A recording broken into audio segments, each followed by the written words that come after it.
Jadi Nabi Adam itu ketemu iblis, setan. Terus iblis ini bilang, wallahi demi Allah, larangan itu sudah dicabut dan sekarang Anda boleh makan itu. Atau apalah sumpahnya iblis merayu itu. Ketika Allah tanya, ya Adam kenapa kamu makan sajaratul khuldi padahal sudah saya larang. Ini hebatnya Nabi Adam. Waqa sama huma. Wa izzatika ya Rabbi ma adzunnu anna ahadan yaklifu bika kadiban. Wa izzatika ya Rabbi ma adzunnu anna ahadan yahlifu bika kadiban. Misalnya kita punya teman yang biasa bohong dengan kita. Oke, biasa bohong kita tidak percaya. Tapi kalau teman itu bilang gini, kamu dipanggil rektor. Misalnya santri kamu dipanggil Mbah Maimun. Bawaannya orang takut karena bawahan tadi. Itu pasti tidak ngecek lagi. Meskipun yang cerita ini orang bohong, biasa bohong. Tapi ini dipanggil rektor, dipanggil ketua badan wakaf, ketua yayasan badan wakaf. Kan pikirannya tuh, waduh, mendingan coba-cobalah daripada bawaannya itu mesti tidak mikir langsung. Nah,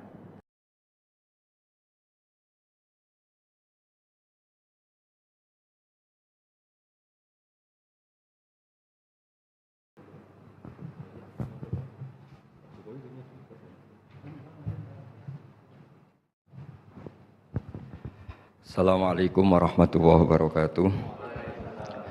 Bismillahirrahmanirrahim. Rabbi shrah li sadri wa yassir li amri wa hlul 'uqdatam min lisani. Allahumma shalli wa sallim wa barik ala nabiyir rahmah qaidil ummah Sayyidina Maulana Muhammadin wa ala alihi washabihi ajmain. Amma ba'du. Yang sangat saya hormati Ketua Yayasan Badan Wakaf Pak Suarsono, yang sangat saya hormati Bapak Rektor, Pak Fathul Wahid, dan semua jajaran, baik yang di Badan Wakaf maupun Direktorat, yang sangat saya hormati dan saya takzimkan Profesor Dr. Quraish Shihab, sekaligus juga guru kita semua, juga teman saya diskusi tentang banyak tafsir ketika masih ada Profesor Zaini, yang terhormat Direktur Pusat Studi. Di sini ada Pak On yang menangani kajian-kajian atau dakwah-dakwah Islam, juga Pak Fajar, semua yang saya hormati. Mendengarkan panduan Pak Rektor dan Pak Ketua Badan Wakaf ini saya juga ikut grogi karena itu sifatnya perintah, masih gaya-gaya pejabat di depan kiai. Jadi saya jadi bingung. Padahal kiai itu sudah nggak punya atasan lagi kecuali Allah Subhanahu wa taala. Tapi karena di sini ada aturan organisasi, ya sudahlah, sami'na wa ata'na. Tapi begini ya. Ini cerita ya, sebenarnya saya di sini tuh lama sekali sama Profesor Zaini. Saya mau curhat tentang seni ya, seni memaknai Quran. Ada ulama yang cari aman. Jadi kalau nafsiri Yasin, Alif Lam Mim ya wallahu a'lam. Dan itu bagus karena ya siapa yang nggak tahu kalau wallahu a'lam. Ada yang nekat itu nebak-nebak, A itu apa, Lam itu apa, Mim itu apa. Ini ya tepak-tepakan, bisa dianggap klenik, bisa dianggap dukun. Tapi dari sekian tafsir itu saya cenderung ngikuti teori umum bahwa andaikan Anda orang Indonesia, kalau mau menjelaskan anak-anak, ini saya beri penjelasan A sampai Z. ABCD gitu. Jadi memaklumatkan bahwa kita akan mengkaji itu secara tuntas. Mungkin dalam kultur kita, wis tak terangno A sampai Z. Wis tak delok mulai rambut sampai sikil. Sudah saya lihat mulai rambut sampai kaki. Nah, jadi itu ibaratun anil idhah bikullil wuduh. Jadi itu dianggap penjelasan yang begitu detail. Sehingga Alif Lam Mim itu ya dianggap kayak pokoknya Quran ini menjelaskan ABCD. Itu mukhatabnya, itu pasti paham maksudnya demikian. Terus kedua menyangkut apakah yang diinginkan Allah, yang difirmankan Allah itu mewakili atau kuliah. Kuliah itu mewakili totalitas. Misalnya begini, kalau kita nikah sama perempuan, misalnya namanya Sri gitu, bisa saja punya adik namanya Dwi atau punya mbak namanya Dwi. Itu lama-lama kadang misalnya kita nyesal sebagai manusia, kok cantik adiknya itu atau cantik mbaknya itu. Kemudian Islam melarang wa antasma'u binal ukhtaini. Kamu tidak boleh menikahi dua bersaudara secara langsung. Tapi itu pun kalau kamu anggap sebagai panduan hukum itu bahaya. Karena melahirkan pertanyaan, gimana kalau ponakan dan buliknya? Jadi kita nikahi Sri, buliknya masih cantik, terus kita nikahi juga, boleh ndak? Sebab itu zaman Rasulullah SAW ketika baca ayat wa antasma'u binal ukhtan, zaman itu Nabi menambahkan, juga kamu nggak boleh nikahi perempuan plus buliknya. Nah, sehingga wa antasma'u binal ukhtan itu dianggap ibaratun an hurmatil jam'i binal mahromen, itu dianggap pelarangan menikahi dua perempuan yang ada unsur apa? Mahram. Lalu pertanyaannya, kenapa Allah hanya menyebut dua saudara? Karena yang potensi masih sama-sama cantik ini dua saudara. Jadi Allah tidak perlu melarang wa antasma'u bainal mar'ati wa jaddatiha. Karena kalau itu kan orang-orang agak-agak waras kan kira-kira gitu. Masa tertarik cucunya karena umur 17 juga tertarik mbahnya yang 80 tahun. Kira-kira tidak usah dilarang juga nggak kepikiran kan gitu. Tapi kalau saudara kan kepikiran. Makanya banyak kalau mbaknya mati, wong Jawa itu ngeduni, mbaknya meninggal terus nikah adiknya. Kadang adiknya meninggal juga nikah adiknya lagi. Itu kalau orang tuanya masih nekat bisa habis anaknya. Saya pernah punya teman tuh mbaknya dinikahi mati, nikahi lagi adiknya mati. Lu adik ketiga mau dinikahkan lagi.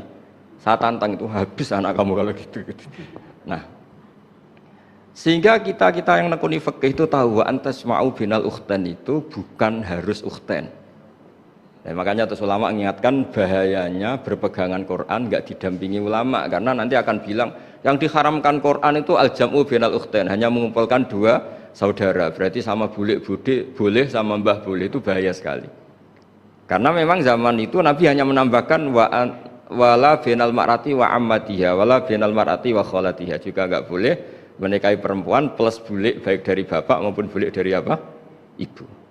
Nabi zaman itu tidak menambahkan wala bainal mar'ati wa jaddatiha karena dikira itu normalnya orang pasti tidak kepikiran nikah perempuan plus mbahnya karena umurnya pasti terpaut jauh. Kemudian ada lagi misteri tafsir yang pasti ulama itu beda. Misalnya begini, dalam cerita-cerita karomatul aulia, dan kita yang nekuni ilmu itu kita percaya lah. Soal yang nggak percaya ya monggo, ini karena tidak tek Quran dan hadis. Ketika seorang Nabi Muhammad SAW di alam arwah, karena di hadis Mi'raj Nabi juga sering ketemu para nabi, di antaranya ketemu Nabi Musa, ketemu beberapa nabi. Itu hadisnya sahih bahwa Nabi sering ketemu para nabi di alam arwah. Dan ini punya efek di kitab tafsir nanti. Ada ayat tentang pertemuan Nabi Muhammad SAW dengan Nabi Musa. Singkat cerita di kitab-kitab wali diterangkan, suatu saat Nabi itu dikomplain oleh Nabi Musa karena beliau ngendikan ulama ummati ka'ambiya'i Bani Israel. Kualitas ulama umatku itu sama dengan kualitas nabinya Bani Israel. Ini kan memancing sentimen. Kata Nabi Musa, benar saja masa saya Nabi kok disejajari ulama gitu. Disejajari ketua direktur tadi, direktur studi Quran kan nggak terima. Masa saya Nabi setara dengan LC MUI kan nggak terima. Dan itu menurut saya bagus Nabi Musa nggak terima itu. Saya sendiri juga nggak terima gitu. Akhirnya buktinya apa? Dalam cerita wali itu dipanggillah Imam Ghazali. Di cerita wali itu kata Imam Ghazali, nama kamu siapa? Ana Muhammad bin Muhammad Al-Ghazali At-Tusi Asy-Syafi'i. Jawabnya panjang sekali. Ana Muhammad bin Muhammad Al-Ghazali At-Tusi Asy-Syafi'i. Terus Nabi Musa, loh saya tanya nama kamu cerita bapakmu, mbahmu, madhabmu, daerah kamu. Terus kepanjangan, tanya nama kok ngomongnya panjang. Terus kata Nabi Musa, kata Imam Ghazali, Anda juga gitu di depan Allah yang hanya tanya wa ma tilka biyaminika ya Musa, Anda jawabnya kepanjangan qala hiya asaya atawakkau 'alaiha wa hushubiya ala ghanami wa liyafiha ma'aribu ukhra. Padahal Allah hanya tanya yang dibawa kamu oleh tangan kanan itu apa Musa? Ini tongkat saya Gusti, tak pakai gini, tak pakai gini, tak pakai gini. Masih ada dan lain-lain wa liya ma'aribu ukhra, dan masih banyak kepentingannya. Akhirnya Musa itu sadar. Ini di depan Allah yang maha tahu, itu aja engkau beri penjelasan berlebih, apalagi saya depan jenengan. Singkat cerita, di cerita itu Nabi Musa, ya betul, umat kamu memang pinter-pinter gitu. Pokoknya dia ngakui, beliau ngakui. Tapi dalam perspektif ilmu Thariqah, tafsiran seperti itu tidak diikuti. Yang diikuti adalah kalau kita ketemu rektor, misalnya nyuwun sewu, satpam dipanggil rektor, atau dipanggil ketua badan wakaf, atau menteri dipanggil presiden, atau murid dipanggil guru, itu kan bawaannya grogi. Dan mulai dulu orang-orang bijak Saya kenangan saya dengan Kiai Haji Maimun Zubair, dengan bapak saya sendiri. Orang-orang bijak kalau manggil santri atau bawahan dengan keadaan grogi itu mesti tanya yang nggak penting, supaya groginya hilang. Piye mau nang dalan macet, gimana di jalan tadi macet? Gimana di daerah kamu musim apa? Setahu saya ulama-ulama top atau rektor atau siapa saja kalau yang bijak pasti nanya anak buah itu yang nggak penting dulu. Gimana lancar di perjalanan, datang jam berapa, sehat-sehat saja. Karena bawahan itu takut. Nah, ketika Nabi Musa ini takut, Allah itu ngikuti sunnahnya manusia. Kalau takut ya jangan tanya yang penting dulu. Kamu bawa apa? Ya dijawab, saya bawa tongkat Gusti. Jadi itu sebetulnya hanya ilmu psikologi, bahwa kalau orang takut itu ya ditanya yang ringan-ringan. Lagi-lagi ini ilmu. Jadi analisis tafsir itu tidak ada selesainya dan semuanya butuh perangkat. Di antaranya perangkat itu adalah fitrah salimah. Makanya dikatakan Pak Rektor tadi benar bahwa orang bisa memahami Quran, kekuatan angin dengan cerita angin seperti ini. Tadi cerita Pak Suwarsono Muhammad juga gitu, Warsono Muhammad, semuanya sama. Sehingga memaknai Quran itu baik dengan ilmiah maupun dengan fitrah salimah itu akan sama-sama menelurkan makna yang sahih asal berlandas riwayat yang sahihah. Saya punya sekian cerita tentang ulama-ulama dulu kalau ngartikan ayat. Misalnya Imam Syafi'i, beliau nekuni fikih, beliau ngendikan orang yang tayamum di tengah perjalanan padang Sahara yang karena tidak menemukan air, itu boleh tayamum kalau sudah tidak menemukan air. Syaratnya dia nyari-nyari dulu. Ditanya, kenapa harus nyari-nyari dulu padahal ini di padang pasir? Jawabnya Imam Syafi'i itu sederhana. La yuqalu liman lam yatlub lam yajid wa innama yuqalu lam ya'rif. Allah itu ngendikan falam tajidu ma'an. Kemudian Anda tidak menemukan air. Di mana-mana tidak menemukan itu setelah mencari. Kalau tanpa mencari namanya lam ya'rif, tidak tahu. Ketika Allah ngendikan falam tajidu ma'an, artinya harus ada sabqut tolab, harus mencari-cari dulu baru menyimpulkan tidak menemukan. Jangan langsung tayamum tanpa cari. Karena Allah ngendikan falam tajidu ma'an. Kemudian kalian tidak menemukan air. Di mana-mana tidak menemukan itu ada mencari dulu sabqut tolab. Begitu di semua ayat. Lalu saya mulai 2002 atau 2003 saya sering sama Profesor Zaini, beliau bahkan sering di kontrakan saya di Wonokromo di Pleret sana. Kalau nggak tuntas dibahas dulu di bekas kantor rektorat ya, di atas itu. Saya di UI Pres di bawah, Pak Zaini di atas, dan tiap hari ketemu. Saya intensif sama beliau itu ada 4 tahun. Makanya terjemah ini yang dulu saya ada ikut, yang direkonstruksi hampir 40%. Karena berdebat terus, terutama fikih. Akhirnya kita misalnya, ini curhat ya supaya sekaligus lapor ke Profesor Quraish Shihab apa yang kita lakukan. Jadi UI sudah lama sekali menerbitkan tafsir Quran, pernah nginduk Kemenak, juga pernah setengah nginduk setengah ikut, juga benar-benar akhirnya mandiri. Semoga perhitungannya bukan pasar, tapi semoga, saya tidak tahu kalau hitungannya pasar itu tidak wilayah saya, tapi semoga tidak lah. Itu kita sering berdebat, itu tentang bolehkah memanfaatkan cerita Israiliyat untuk merekonstruksi ayat yang potongan dari cerita para nabi. Misalnya tahu-tahu kita ada cerita wahal ataka naba'ul khosmi istasawwarul mihrab istakhalu ala Dawud fafazi'a minhum. Kata fazi'a itu maknanya kaget. Itu kalau kita misalnya, kamu apa tahu orang-orang yang melompat pagar kemudian Nabi Dawud ini kaget. Itu cerita itu bisa terbentuk meskipun orang-orang banyaklah pakar-pakar tafsir yang anti Israiliyat. Tapi kita bisa maknai itu tuh kalau misalnya kata kaget. Kenapa kaget? Nabi Dawud itu seorang raja, bahkan orang barat nyebut King David. Beliau punya 7 lapis pengawalan dan khusus kamar pribadinya itu tidak siapapun, tidak ada yang bisa masuk. Tapi tahu-tahu ada orang di situ. Makanya beliau kaget, fafazi aminhu. Qalu la takhaf. Para orang-orang ini bilang atau kamu jangan kaget. Sudah tidak usah mikir kagetnya, kata orang ini. Khosmani bakho ba'duna ala ba'din. Kita punya masalah sengketa dan Anda harus memutuskan sekarang. Singkat cerita, si orang ini cerita, orang atau malaikat itu cerita. Ini saudara saya punya kambing 99. Saya punya satu aja kok diminta. Menurut Anda gimana? Tolong putuskan yang benar.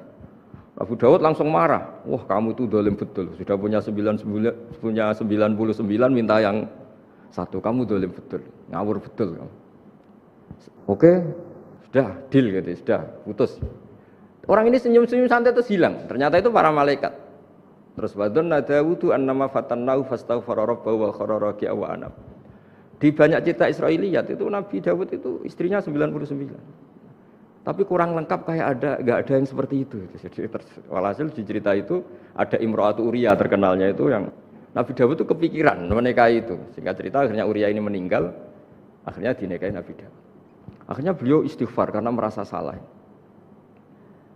Saya masih ingat ketika Profesor Zaini, ketika tak tanya, kenapa sudah punya 99 masih ingin yang satu? Gak ada yang seperti itu. Jadi namanya bawaan rakus manusia itu tetap aja gak ada yang seperti itu. Nah pertanyaannya, bolehkah puzzle ini ya kita rangkai dengan cerita Israiliyat? Yang Israil ini bisa iya bisa enggak, kata Nabi zaman Sugeng, la tusaddiquhum wa la tukadzibuhum. Kamu ya jangan bilang iya, jangan bohong karena dari cerita-cerita Israiliyat. Tapi jangan juga bilang takdzib, bilang mendustakan, jangan-jangan benar. Nah, kita yang nekuni tafsir itu bingungnya ya. Makanya saya tadi sebenarnya bilang Pak Fajar bingung itu kalimat madhin itu muji. Memang bagusnya orang ilmuwan itu bingung. Kalau ilmuwan PD itu udah ilmuwan namanya, orang nekat itu.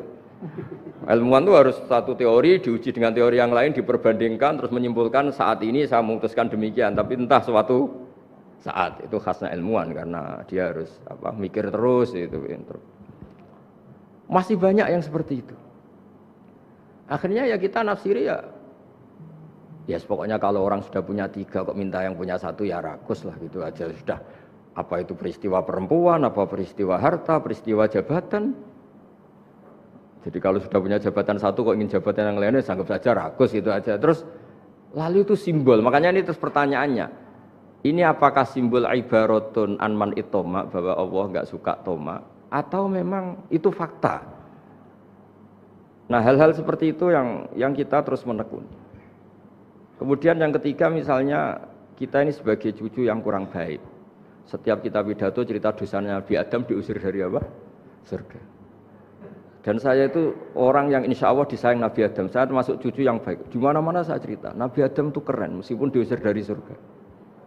Karena Nabi Adam itu diusir dari surga itu bukan karena dia kepencut sajaratil khuldi. Itu enggak. Jadi ceritanya gini. Kata Allah, Adam kamu boleh makan apa saja. Kecuali 1 pohon ini. Kamu jangan makan buahnya. Nabi Adam nurut. Nah, terus banyak kiai yang cerita. Gara-gara dirayu istrinya, terus akhirnya cerita, jenenge wong lanang pengkampesane wong wedok itu. Kata istrinya, Tuhan yang bener aja, masa semuanya boleh kok, 1 aja enggak boleh. Cara lomo gak menisan gitu, cara Jawa itu kalau sudah semuanya boleh, yang lebih mewah pun boleh kok ini 1 enggak boleh ini. Paling itu iseng maksudnya, sudahlah dicoba aja. Nah karena Nabi Adam itu merasa nggak nyaman, ada yang diredaksikan fa'akala itu makan. Tapi kalau makan tidak juga karena nggak nekat, karena beliau merasa tidak nyaman. Makanya sebagian diredaksikan dzaqo itu ngicipi saja karena nggak nyaman. Sehingga lafadz akala dimaknani dzaqo juga dimaknani akala dalam konteks ini. Nah, tapi di tafsir Ibnu Katsir diterangkan kata kuncinya itu bukan di akala atau dzaqo, tapi waqa sama huma inni lakuma laminan nasihin. Jadi Nabi Adam itu ketemu iblis, setan. Terus iblis ini bilang, wallahi demi Allah, larangan itu sudah dicabut dan sekarang Anda boleh makan itu. Atau apalah sumpahnya iblis merayu itu. Ketika Allah tanya, ya Adam kenapa kamu makan sajaratul khuldi padahal sudah saya larang. Ini hebatnya Nabi Adam, waqa sama huma. Wa izzatika ya Rabbi, ma adzunnu anna ahadan yakhlifu bika kadziban. Wa izzatika ya Rabbi ma adzunnu anna ahadan yahlifu bika kadziban. Misalnya kita punya teman yang biasa bohong dengan kita. Oke, biasa bohong kita tidak percaya. Tapi kalau teman itu bilang gini, kamu dipanggil rektor. Misalnya santri kamu dipanggil Mbah Maimun. Bawaannya orang takut karena bawahan tadi. Itu pasti tidak ngecek lagi meskipun yang cerita ini orang bohong, biasa bohong. Tapi ini dipanggil rektor, dipanggil ketua badan wakaf, ketua yayasan badan wakaf. Kan pikirannya tuh waduh. Mendingan coba-coba lah daripada bawaannya itu mesti tidak mikir langsung. Nah, ketika nama engkau disebut ya Allah, ketika nama engkau disebut, wallahi saya ini benar kata iblis. Saya tidak kepikiran. Wa izzatika ma adzunnu anna ahadan yahlifu bika kadziban. Saya tidak pernah mengira ada seseorang atau makhluk siapapun yang ketika menyebut engkau kemudian dia bohong. Mencatut nama presiden itu buat orang fasik kan ya takut. Nyatut nama rektor buat orang nakal pun takut. Apalagi ini nyatut nama Allah. Ini Allah sudah bilang kamu boleh makan ini. Barokahnya jawaban itu sumastabahu rabbuhu fataba ali wahada. Nabi Adam saat itu juga jadi al-mujtabah, dia orang pilihan. Ini saya termasuk cucu yang baik karena meneruskan cerita sampai sempurna ini. Jadi mohon para kiai, para balik yang cerita Nabi Adam dosa itu mohon tobatlah, kasihan tuh mbah kita, anu diceritakan dosa nih. Dosa kalah mbek wong wedok semacam-macam lah, itu kasihan. Bacanya harus urut. Wa asa adamu rabbahu faghwa tapi sumajtabahu rabbuhu fataba alaihi wahda. Jadi lengkap lah, jangan cerita dosanya tok terus disimpulkan, mbah kita aja dosa apalagi kita sudah salah ngambil dalil. Dipakai justifikasi gitu. Nah, hal-hal seperti ini itu kita sering debat sama Pak Zaini ya, debat-debat ilmiah karena kita yang ada ayat potongan-potongan tadi itu tidak bisa merangkai kalau tanpa memanfaatkan dengan tanda kutip itu memanfaatkan kisah-kisah Israiliyah. Karena bawaannya ini panjang. Saya beri contoh lagi, qala bal sawatat lakum anfusukum. Misalnya siapa bawaannya Nabi Ayub, Nabi Yusuf, Nabi Yakub. Nabi Yakub itu dirayu oleh anak-anaknya. Sudahlah Yusuf itu kita ajak main. Singkat cerita walhasil karena mereka punya niat buruk, Nabi Yusuf itu dibuang di sumur. Kemudian mereka datang waja'u abahum isya ayyabkun. Qalu ya abana inna dhahabna nastabiqu wa tarakna Yusufa inda mata'ina fa akalahu dhi'b. Ya kita ini main, Bah, tapi ketika di hutan kemudian Yusuf dimakan serigala. Dan mereka pura-pura nangis. Waja'u abahum isya ayyabkun, dia datang pura-pura nangis. Dan terus abahnya bilang, wah ini rekayasa kamu. Qala bal sawalat lakum anfusukum amro, pasti ini rekayasa kamu. Nah, kata rekayasa di sini itu kita mikir loh, kok ujuk-ujuk Nabi Yakub bilang rekayasa itu gimana? Tapi barokahnya konstruksi cerita-cerita tadi kita tahu. Yaitu tadi nggak ada kejahatan yang apa? Sempurna. Terus mereka kan latohu saubahu bidamin. Mereka itu melumuri bajunya Nabi Yusuf dengan apa? Darah, seakan-akan Nabi Yusuf itu dimakan apa? Serigala. Tapi dia lupa menyobek-nyobek baju tadi. Makanya Nabi Yakub bilang, sopan nih serigala itu. Ketika mau makan baju anak saya disuruh nyopot dulu gitu. Jadi peradabannya gitu. Nah, di sini kata sawalat itu ada konstruksi yang kita mau tidak mau pakai cerita tadi karena wong dimakan serigala kok bajunya utuh. Cek beretikanya serigala itu. Mungkin kuliah di UI. Jadi nah kita ini nekuni itu, jadi apa ya? Nah terus, nah kita akan cari aman. Artinya cari aman itu kalau tafsir atau terjemah berdasar Israiliyat kita nanti dimarin orang banyak. Tapi tidak juga kita kadang-kadang mau tidak mau karena ada kata yang tersembunyi. Yang mau tidak mau utuhnya itu kalau memanfaatkan Israiliyat tadi. Nah, makanya Nabi ketika ditanya ya Rasulullah bagaimana dengan cerita dari Bani Israel itu. Ya Nabi ngendikan la tusaddiquhum wa la tukadzibuhum. Ya kamu jangan bilang iya, ya jangan bilang tidak. Tapi setelah kita nekuni tafsir ya, nekuni apa itu mau tidak mau. Terus yang terakhir sebagai matur kita ke Profesor Dr. Quraisy Shihab, masalah fikih terutama yang mendesak. Quran itu kalau cerita fikih itu kan belum dibabkan dulu ya. Misalnya at-thalaqu marratan, cerai itu ya hanya 2. Nah, cerai hanya 2 ini kan kita jadi bingung karena taunya kita cerai itu sampai apa? 3. Akhirnya mau tidak mau kita membuat taksisul fikih, dasaran fikih. At-thalaqu marratan ayat tolak sing yasihur rujuk, tolak yang boleh rujuk. Itu 2. Namanya raj'i. Kalau tolak ini raj'i wa bu'ulatuhunna ahaqqu biratihinna, di masa iddah suami tadi maling berhak rujuk. Artinya orang lain enggak berhak karena ini masih fi hukmi zaujiyah. Dia masih dihukumi seorang apa? Istri. Nah, baru fa in talaqaha fala tahillu lahu min ba'du hatta tankiha zaujan ghairah. Ini yang terus kemudian orang fikih menyebut tolak bain yang kalau itu terjadi si istri ini tidak halal bagi mantan zaujnya kecuali sudah dirasakan orang apa? Lain.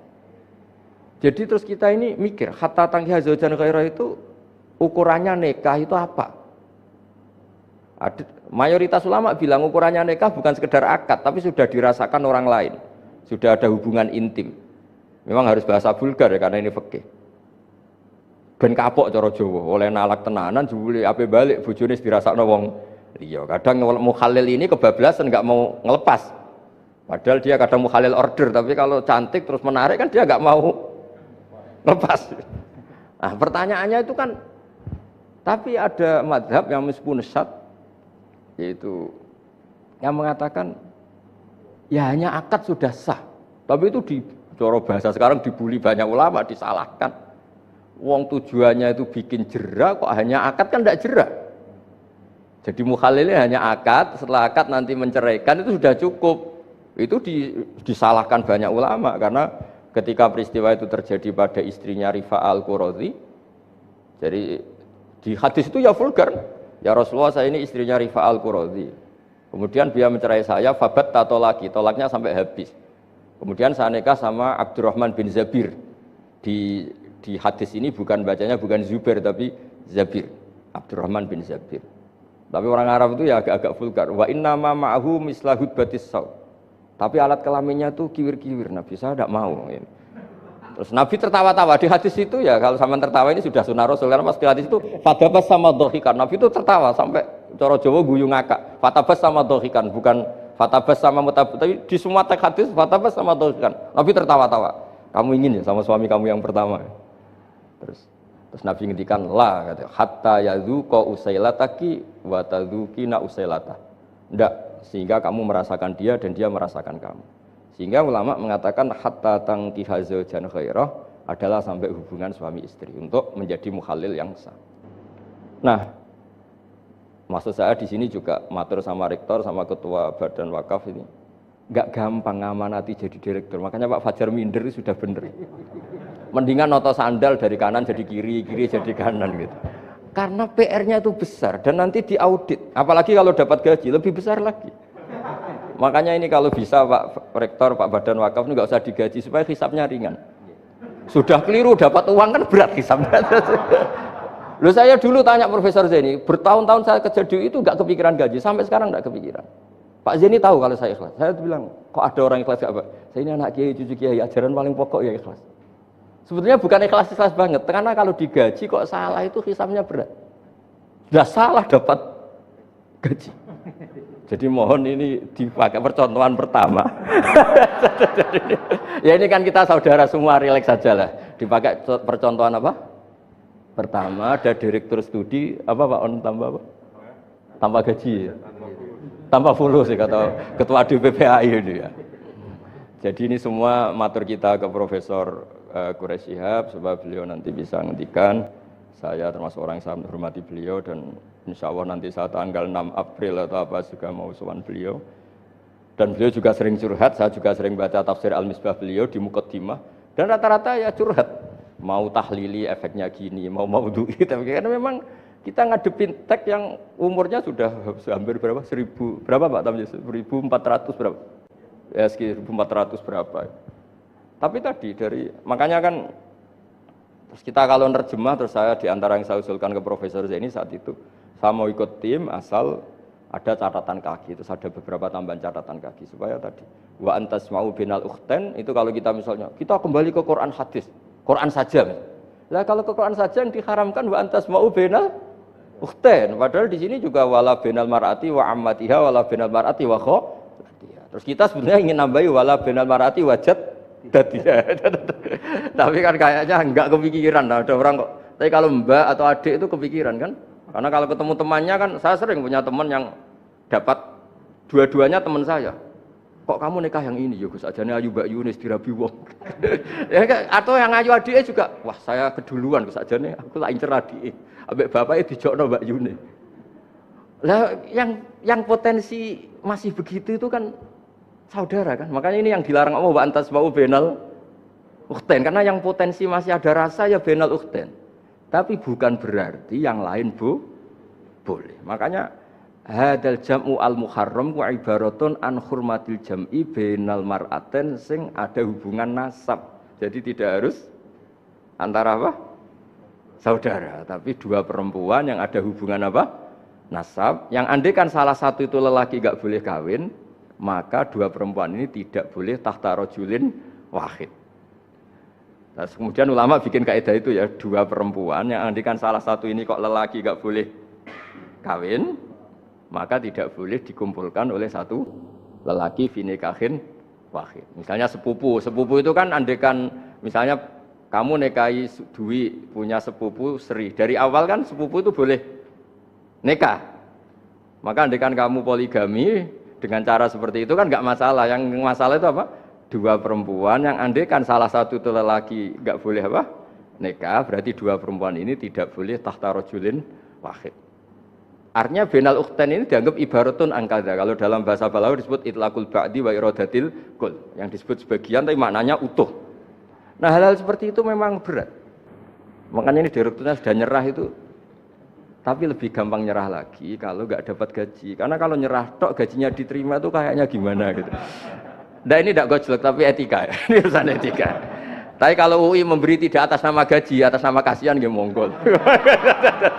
Nggih ngoten mawon. Assalamualaikum warahmatullahi wabarakatuh.